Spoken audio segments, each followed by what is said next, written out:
nire-reserbang mga ginto.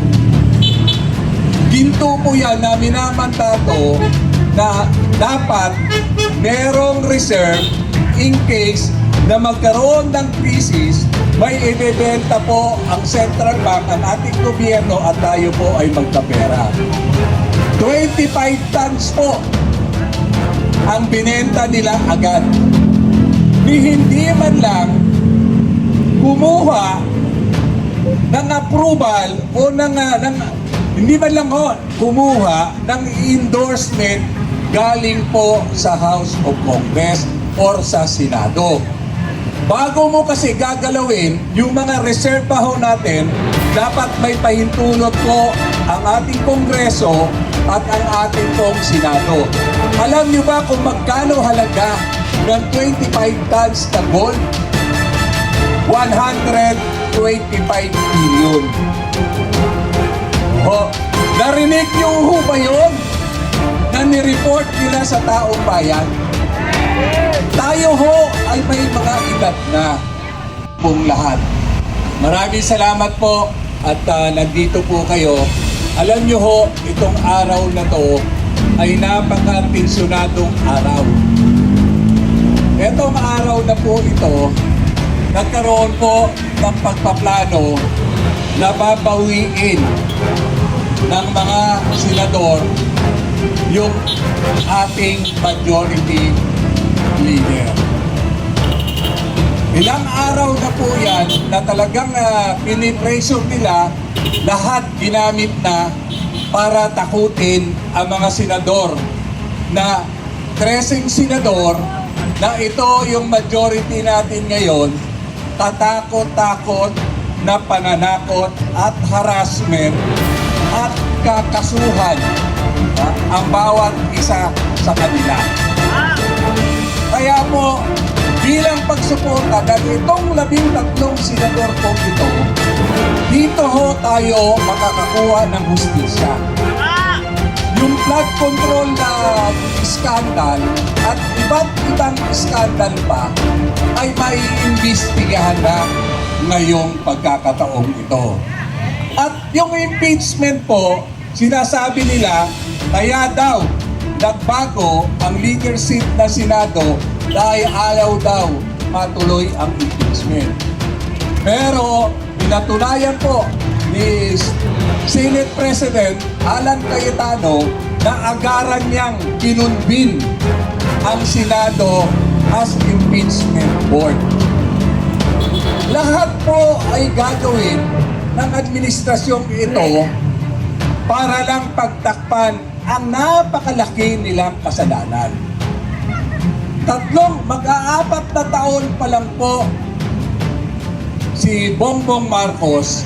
Alam niyo po ba, nung umpisa pa lang, yung ating gold reserve, ang ating pong bansa, meron po tayong nire-reserbang mga ginto. Ginto po yan na minamandato na dapat merong reserve in case na magkaroon ng krisis, may ibebenta po ang central bank, ang ating gobyerno at tayo po ay magkapera. 25 tons po ang binenta nila agad. Ni hindi man lang kumuha ng approval o hindi man lang kumuha ng endorsement galing po sa House of Congress or sa Senado. Bago mo kasi gagalawin yung mga reserva ho natin, dapat may pahintulot po ang ating Kongreso at ang ating pong Senado. Alam niyo ba kung magkano halaga ng 25 tons na gold? 125 billion. Narinig niyo ho ba yun? Na nireport nila sa taong bayan? Tayo ho ay may mga edad na. Tayo, pinoproteksyonan na lang natin ang mga anak natin. Dahil kung tutusin, ilang laban na ang ginawa natin para sa bansang ito. Pero, kung hindi tayo kikilos, sino pa ho ang kikilos? Pare-pareho tayo may edad ngayon na nandito. Ako, 68 years old na. Oh, lahat ng people's power, nandun ako. Sa edad na 28, binata pa ako noon, EDSA 1. Nandun din po ako. Ngayon po, 68 na ako, 40 years ago. Pero ito pa rin, Marcos pa rin na naman ang kalaban. Kung matatandaan nyo ho yung Maharlikapan, ang sabi nila, gagayahin nila ang Indonesia na nagkaroon ng tinatawag nilang Maharlikapan na popondohan ang lahat ng hanap buhay, negosyo man yan, para lalo umunlad ang bayan natin. Magtatatlong taon na yung Maharlikapan po, 520 billion. Saan kumuha ng pondo yun? SSS, kinuha nila ng pondo. Land Bank, kinuha nila ng pondo. PDIC, 122 million ang kinuha nila. Ultimo, yung PhilHealth na may batas na yung syntax law na lahat po na sigarilyo, alak, o ano man po yan na bisyo lang, soft drinks, yung nakakasama sa ating katawan, yan po ang tawag yan, syntax law. Alam niyo ba sa syntax law, kumukubra ang ating gobyerno sa tax po na yan na almost 220 billion. Yan din po ay dapat i-deposito nila sa healthcare natin, sa PhilHealth at anuman po na pag nagkasakit tayong may edad, hindi na mangangamba ang anak natin na merong magbabayad at sasagutin na libre na tayo sa gamot. Ang ganda po ng batas pong yan. Na-approve po yung batas na yan during Duterte time. Pinoteksyonan niya talaga tayong mga mamamayan. Kaya lang, ang nangyari, hindi na nga binibigay sa PhilHealth at sa Department of Health na dapat pag may nagkasakit, libre na dapat. Ang lahat tayo rito, kung nagkasakit, libre na dapat.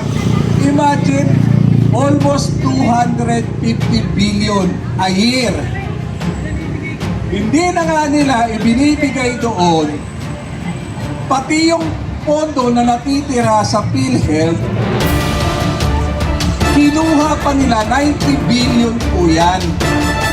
Yung 90 billion na yan, nasabi nila, dahil hindi naman ginagastos, sabi ni Recto, hindi naman ginagastos, ang 90 billion na natitira ay kunin na lang nila at ilagay para magkaroon daw trabaho yung ating mga mamamayan. Yung trabaho sinabi nila, nilagay nila sa DPWH. At alam nyo kung saan nilagay? Sa flood control project. Hindi na nga nire-remit, binawasan pa nila. Nagdemanda po ang mga ilang doktor, naghain sila ng reklamo sa Supreme Court at sinasabi nila bawal sa konstitusyon yung pagkuha nila ng pondo sa PhilHealth tapos nilagay nila sa mga proyekto ng DPWH. 92 billion ang kinuha po nila. Nung nagdemanda ang mga doktor, nanalo sila, ipinasole. Dahil yung 60 billion, yung 32 billion, hindi na nila nagalaw. Pinasosole sa kanila ng Supreme Court Pero anong ginawa? Hindi, dapat isole. Pero ang ginawa nila, yung 60 billion, nitong nakaraang taon, ikinarga uli sa atin. Ganun po. Alam niyo ho ba, lahat-lahat yan na ninakaw nila, doon pa lang po, pera pa ho, yung flood control project ha.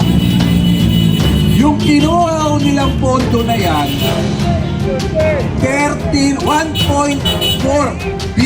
trillion. Imagine po, 1.4 trillion. Yung pa lang ho, yung sa mga binanggit ko. Ngayon,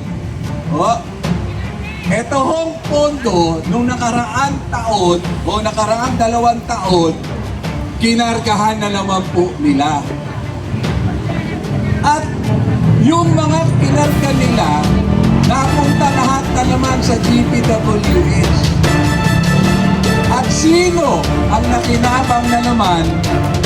Ang ating mga politiko at ang ating mga congressman. Yung ating pong mga congressman na maingay, bibigyan ko po kayo ng halimbawa. Yung si Luistro, yung babae, alam niyo ba kung magkano ang pondong nakuha niya nitong nakaraang taon? Almost 7 billion. Batangas lang po yan ha.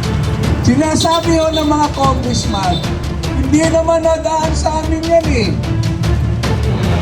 Nek-nek nila.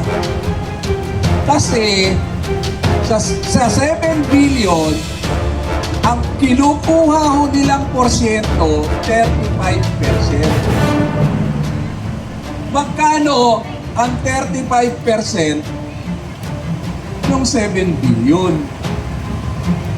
Kaya lahat to ng mga congressman na nagsusulong na i-impeach si VP Sara, lahat po yan naging bilyonaryo.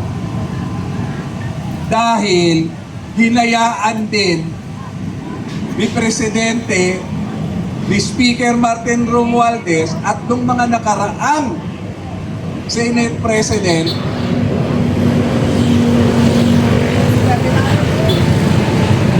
hinayaan nilang nakawin tayo.